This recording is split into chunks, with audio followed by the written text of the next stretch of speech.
Shalom anak ibu semuanya, ketemu lagi dengan ibu hari ini melalui video pembelajaran kita ya. Ibu harap anak-anak ibu masih dalam keadaan sehat dan terus semangat untuk belajar kita ya nak ya, supaya kamu bisa menggapai cita-cita kamu. Nah, hari ini kita belajar tema 1 subtema 1 PB3, mata pelajaran bahasa Indonesia masih mengenai gagasan pokok. Namun nanti akan ibu berikan sekilas makna gagasan pokok dan penambahannya jenis-jenis paragraf berdasarkan kalimat utamanya ataupun gagasan pokoknya. Nanti ibu jelaskan juga berdasarkan contoh supaya kamu lebih memahami bagaimana cara menentukan gagasan pokok ya. Lalu pelajaran IPA menerapkan sifat-sifat bunyi. Nah, di sini nanti praktik. Nanti ibu akan menjelaskan kembali sekilas juga sifat-sifat bunyi. Lalu ibu akan memberikan contoh bagaimana menerapkan sifat-sifat bunyi ya, memberikan contoh praktiknya, lalu memberikan hasil pengamatannya ya. Namun nanti kita doa bersama ya. Selamat menyaksikan. Mari kita satukan hati, kita berdoa. Allah Bapa yang bertahta di dalam kerajaan sorga, puji dan syukur kami ucapkan kepadamu ya Tuhan, karena pagi hari ini Engkau masih memberikan kami kesehatan. Tuhan Yesus yang baik, terima kasih buat penyertaan-Mu sepanjang hari hingga hari ini kami boleh melakukan aktivitas kami seperti biasanya. Tuhan, hari ini kami melakukan pembelajaran secara daring. Kami mohon berkatilah pembelajaran kami ya Tuhan, agar kami mengerti pembelajaran yang disampaikan oleh guru kami. Kami mohon ampun buat segala dosa yang kami perbuat ya Tuhan. Kiranya Tuhan menghapuskan dosa kami agar kami layak di hadapan-Mu. Begitu juga untuk kedua orang tua kami dimanapun mereka berada. Kami mohon berkatilah selalu, berikanlah mereka kesehatan dan umur yang panjang, berkat yang melimpah sehingga mereka mampu mendidik kami sesuai dengan firman-Mu. Kami mohon ya Tuhan, ajarilah kami untuk selalu mengasihi, menyayangi dan menjadi anak yang takut akan Tuhan Yesus dan selalu menghormati orang tua kami. Tuhan, kami berdoa untuk bumi ini ya Bapa, berkatilah bumi ini, pulihkanlah bumi ini sehingga jauh dari virus corona dan kami boleh melakukan aktivitas seperti biasanya. Kami berdoa juga ya Tuhan untuk sekolah kami. Kami mohon berkatilah sekolah kami, jauhkanlah dari orang-orang jahat. Sampai di sini doa anakmu ya Tuhan, kami mohon terimalah doa kami. Di dalam nama Tuhan Yesus Kristus kami berdoa dan bersyukur. Amin. Baik anak-anak ibu akan melanjutkan materi kita yang kemarin mengenai gagasan pokok. Di sini penambahannya jenis-jenis paragraf berdasarkan posisi kalimat utamanya, dan ibu juga akan memberikan contoh-contohnya berdasarkan jenis-jenis tersebut ya. Namun ibu akan mengingatkan kembali apa itu ya gagasan pokok.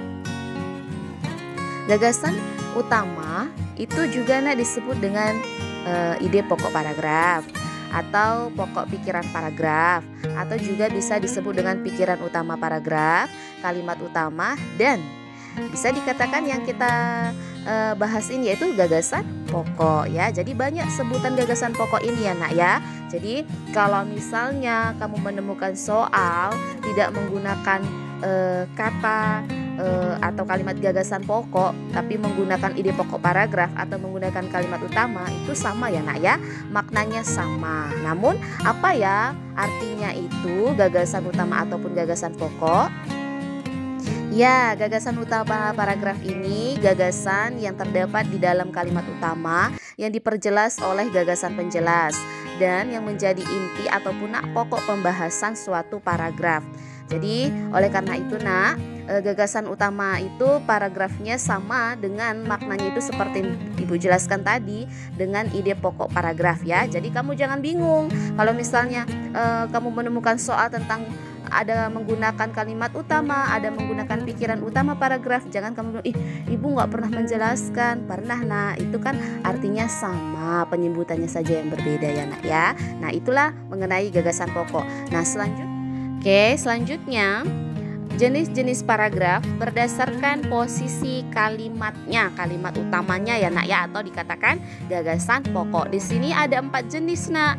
Yang pertama paragraf deduktif. Nah maksudnya di sini gagasan utama diletakkan pada bagian awal paragraf. Nah berarti gagasan pokoknya itu atau pembahasannya itu berada di bagian awal paragraf. Awalnya itu berarti di mana letak kalimatnya ya. Lalu yang kedua induktif, yaitu gagasan utama diletakkan pada bagian akhir paragraf. Nah berarti pembahasannya itu ada di akhir paragraf. Yang ketiga deduktif induktif.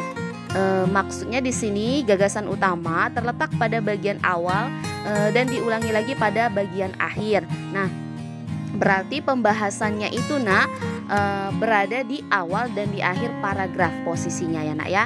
Yang terakhir 4 yaitu ineratif. Nah, maksudnya di sini gagasan utama terdapat di tengah paragraf. Pembahasan pada paragraf itu nak ada di tengah paragraf, itu maksudnya dari ineratif. Nah, untuk memperjelasnya lagi ibu akan memberikan berdasarkan contoh supaya kamu lebih. Oke, anak-anak ibu, ini adalah contoh paragraf deduktif. Nah, lalu cara menentukannya bagaimana ya Bu? Ingat tadi bahwa paragraf deduktif itu gagasan utamanya, pembahasannya itu ada di awal paragraf. Nah, namun ibu akan membacakannya terlebih dahulu paragrafnya itu. Lalu nanti kita tentukan bersama-sama ya nak. Tenaga kerja yang diperlukan dalam persaingan bebas adalah tenaga kerja yang mempunyai etos kerja tinggi, yaitu tenaga yang pandai, terampil, dan berkepribadian. Tenaga kerja yang pandai adalah tenaga kerja yang mempunyai kemampuan akademis memadai sesuai dengan disiplin ilmu tertentu. Terampil artinya mampu menerapkan kemampuan akademis yang dimiliki disertai kemampuan pendukung yang sesuai untuk diterapkan agar diperoleh hasil maksimal.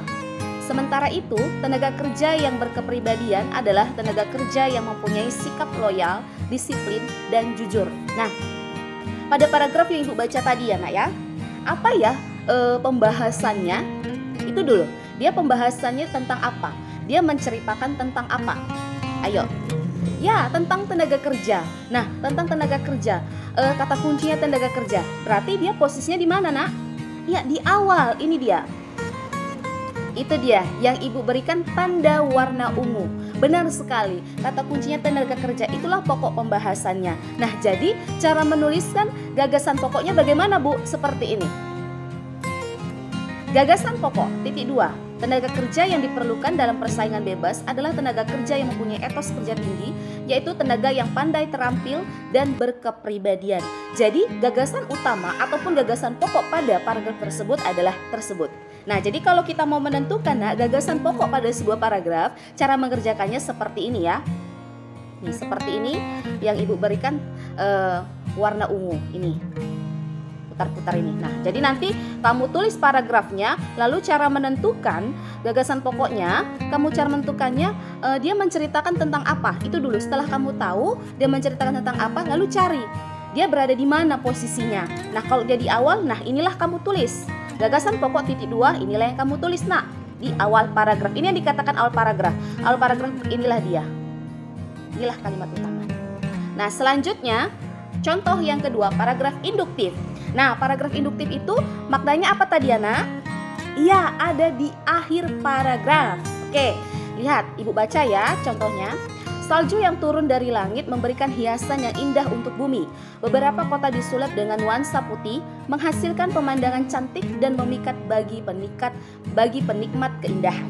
Hawa dinginnya semakin hari menggigit kawasan-kawasan yang beriklim subtropis dan sedang ini. Inilah musim dingin yang terjadi di negeri matahari. Oke, nah pembahasannya itu tentang apa ya nak ya? Ayo, tentang apa? Iya, tentang musim dingin. Nah, kata kuncinya musim dingin. Nah, musim dingin itu di posisinya di mana? Iya, di akhir. Ini dia.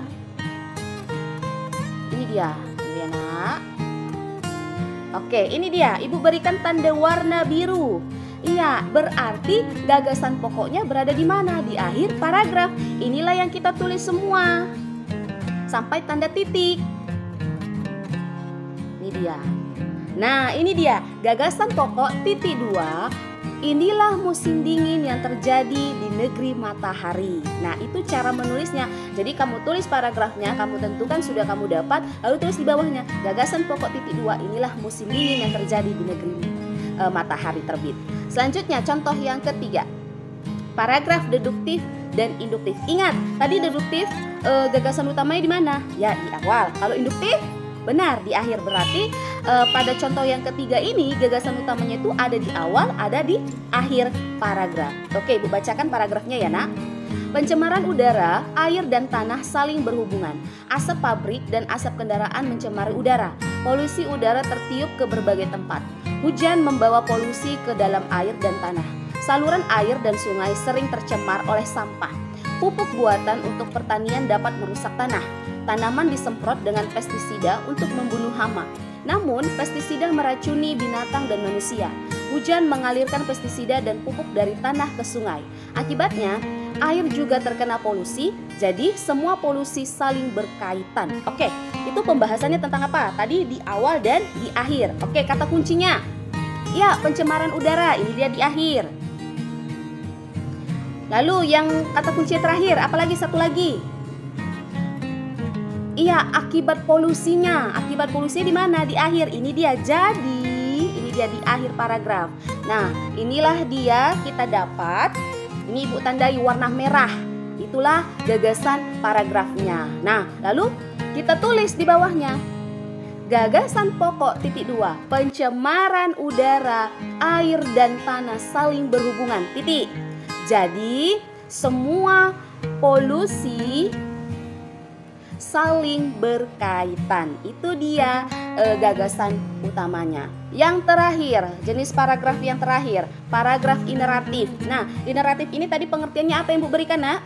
Ya, gagasan pokoknya ada di tengah paragraf, di tengah-tengah. Seperti di sini dia, di tengah-tengah sini. Oke, kita bacakan. Gunung Sinabung di Sumatera meletus. Belum reda letusan Gunung Sinabung. Gunung Kelut di Jawa Timur juga meletus. Selain gunung berapi yang meletus itu, banjir terjadi di beberapa daerah. Ibu kota Jakarta seperti tahun-tahun sebelumnya dilanda banjir. NTT yang sering mengalami kekeringan juga dilanda banjir. Indonesia memang sedang ditimpa banyak musibah dan bencana. Bencana-bencana tersebut menelan korban, baik harta maupun jiwa. Padi di sawah-sawah yang siap panen menjadi gagal panen. Sayur mayur yang banyak ditanaman dan dihasilkan di lereng-lereng gunung juga hancur sehingga harga di pasar menjadi melambung. Oke, kata kuncinya, ayo membahas tentang apa paragraf tersebut, Nak? Apa? Ayo, membahas tentang apa? Iya, tentang Indonesia yang sedang dilanda bencana. Oke, kita cari mana kata kuncinya. Indonesia yang dilanda bencana. Ini dia, terdapat di tengah. Ini. Iya, itu dia. Warna ungu Ibu berikan. Indonesia memang sedang ditimpa banyak musibah dan bencana. Berarti itu gagasan pokoknya. Kita tulis di bawahnya. Gagasan pokok titik 2. Indonesia memang sedang ditempa banyak musibah dan bencana. Nah, itulah contoh berdasarkan jenis-jenis paragraf yang Ibu berikan. Namun, Nak, perlu kamu ingat, untuk menentukan gagasan utama ataupun gagasan pokok paragraf atau ide pokok paragraf atau kalimat utama, tidak selamanya gagasan pokok itu berada di awal. Ya, tidak selamanya gagasan pokok itu berada di awal paragraf. Dia bisa di awal, di akhir, bisa di akhir saja, bisa di tengah saja seperti jenis yang terakhir. Ya, jadi perlu kamu pahami ya. Jadi makanya kamu baca dengan baik paragraf itu, lalu kamu cari, setelah kamu pahami kamu cari tahu dia membahas tentang apa pada paragraf itu. Nah, setelah kamu dapat kata kuncinya, lalu kamu bisa mencari kalimatnya itu untuk menulis gagasan pokok seperti yang Ibu berikan. Oke, anak-anak Ibu akan melanjutkan materi kita yang selanjutnya, yaitu pelajaran IPA mengenai menerapkan sifat-sifat bunyi. Beberapa hari yang lalu Ibu sudah menjelaskan tentang bunyi dan sifat-sifat bunyi itu apa saja, dan contohnya juga sudah Ibu berikan. Di sini Ibu akan memfokuskan praktik percobaan bagaimana sifat-sifat bunyi itu kita lakukan, ya, kita terapkan. Namun Ibu akan menjelaskan, mengulangi sedikit sifat-sifat bunyi itu. Yang pertama, bunyi merambat melalui benda padat. Nah, sifat ini biasanya dimanfaatkan untuk membuat mainan. Misalnya mainan telepon-teleponan. Pada permainan ini bunyi merambat melalui benang menuju ke telinga kita. Sifat yang kedua, bunyi merambat melalui benda cair. Nah, sifat ini biasanya dimanfaatkan oleh tim SAR untuk mencari dan menolong kecelakaan yang terjadi di tengah lautan. Sifat yang ketiga yaitu bunyi merambat melalui gas. Nah, udara merupakan benda gas, maka dari itu kita dapat mendengar suara petir karena getaran suara itu masuk ke telinga kita. Namun nak, bunyi tidak dapat merambat di ruang hampa, harus kamu pahami.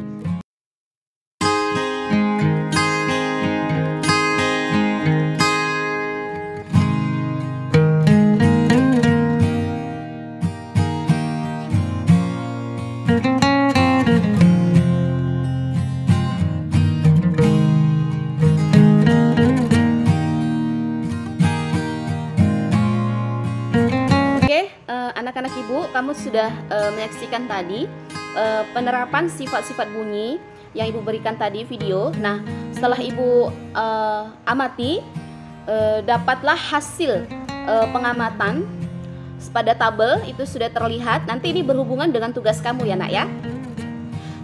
Itu percobaan ke-1. Media atau perantara perambatan bunyi. Nah, media yang digunakan apa? Atau benda yang digunakan apa? Benda apa nak? Apa nama bendanya? Nah, ternyata ibu dapat yaitu benang. Nah, benang itu termasuk jenis benda apa? Berdasarkan sifat-sifat bunyi itu tadi ada 3 ya. Nah, ternyata benda padat. Jadi ibu dapatlah benda padat buka kurung, benang tutup kurung. Lalu bunyi yang dihasilkan. Nah, setelah ibu amati ternyata dilakukan penerapan, terdengar bunyi yang bunyi itu terdengar ke telinga ibu ya. Jadi tanda checklist. Lalu kita buat kesimpulan di bawahnya setelah diisi tabel tersebut. Kesimpulan titik 2. Pada percobaan pertama ternyata menghasilkan bunyi karena benda yang digunakan yaitu benda padat dan tidak di ruangan hampa, sehingga bunyi dapat merambat dan terdengar ke telinga. Nah, jadi ingat tadi yang ibu jelaskan tadi pada sifat-sifat bunyi, bahwa bunyi dapat merambat sehingga terdengar ke telinga kita itu jikalau kita tidak berada di ruangan hampa. Oke anak-anak ibu, kamu baru saja menyaksikan penjelasan materi yang ibu berikan tadi. Ibu harap kamu memahami penjelasan yang ibu berikan tadi. Nah, untuk tugas itu di halaman 34 ada di situ penjelasan benteng-bentengan. Itu ada benteng-bentengan di halaman 34 ya nak ya. Kamu tulis ya benteng-bentengan, yang judul benteng-bentengan saja, gobak sodor nggak usah ya. Kamu tulis itu tugas bahasa Indonesia, buat tanggalnya ya, tanggalnya buat tanggal berapa, tanggal 21 Juli 2021 misalnya. Lalu tugas bahasa Indonesia buat di bawahnya judul wacananya atau judul paragrafnya, benteng-bentengan. Lalu kamu tulis isi paragraf itu. Nah, setelah kamu tulis, kamu tentukan gagasan pokoknya seperti yang ibu berikan tadi. Tulis paragrafnya. Kalau kamu sudah dapat gagasan pokoknya, kamu buat di bawahnya gagasan pokok titik 2. Apa yang kamu dapat berada di mana dia? Apakah di awal atau awal dan akhir atau di tengah? Kedua, IPA, kamu melakukan praktik ya. Kamu melakukan praktik itu di halaman 39. Di bawahnya isilah tabel berikut berdasarkan hasil percobaan. Nah, kamu melakukan seperti contoh yang ibu berikan tadi, penjelasan tadi ya. Kamu rekam praktik kamu ya. Kamu rekam ketika kamu praktik. Lalu videonya dikirim itu paling lambat di hari Jumat ya. Paling lambat di hari Jumat bersertaan dengan mengumpulkan tugas kamu ya. Jadi ketika kamu melakukan praktik percobaan sifat-sifat bunyi, direkam, lalu video dikirim. Nah, cara membuatnya seperti ini nak. Shalom ibu, saya Dimas Ginting. Saya akan melakukan penerapan sifat-sifat bunyi. Lalu direkamlah percobaan kamu itu. Lalu sudah kamu lakukan percobaan itu, baru buat kesimpulannya. Direkam juga. Kesimpulannya adalah pada percobaan pertama ternyata menghasilkan bunyi karena benda yang digunakan yaitu benda padat dan tidak berada di ruang hampa, sehingga bunyi dapat merambat dan terdengar ke telinga kita. Terima kasih. Nah, seperti itu ya nak ya, buat awal dan penutupnya. Penutupnya tadi kesimpulan ya nak ya. Oke, inilah nanti tugas praktik kamu nak ya. Ibu berikan itu pada percobaan satu percobaan saja. Alat dan bahan yang kamu sediakan yaitu 1 meja, 1 penggaris, Lalu kamu libatkan satu orang yang ada di sekeliling kamu, bisa orang tua, abang, siapapun itu, satu saja. Lalu cara mengerjakannya, kamu letakkan meja itu ada di gambar jelas. Letakkan meja, lalu kamu berdiri di posisi salah satu ujung. Kamu pilih mau di sebelah kanan, mau di sebelah kiri, terserah. Lalu kamu minta orang yang satu lagi yang ada di sekeliling kamu itu berdiri juga di sisi yang satu lagi, ujung yang satu lagi. Nah, setelah itu orang tersebut pegang penggaris yang sudah kamu sediakan. Lalu kamu letakkan telinga kamu, tempelkan ke meja tersebut. Lalu minta teman kamu itu, siapapun itu, misalnya orang tua kamu, untuk menggesekkan penggarisnya. Menggesekkan penggarisnya seperti ini ya. Boleh beberapa kali, 5 kali pun boleh, beberapa kali, terserah kamu. Yang penting kamu bisa mendapatkan hasilnya, kamu amati ya. Lalu kamu amati setelah dilakukan sama orang tersebut menggesekkan penggaris itu. Lalu setelah kamu dapat hasilnya, lalu kamu tulislah nak hasil pengamatan kamu berdasarkan yang ibu berikan contoh tadi pada video yang sebelumnya ya. Itulah nanti pada tugas praktik kamu ya. Ibu harap kamu memahami tugas yang ibu berikan dan materi yang ibu berikan ya. Dan ibu ingatkan sekali lagi, untuk tugas itu dikumpul di hari Jumat ya. Kenapa tidak hari Sabtu, Bu?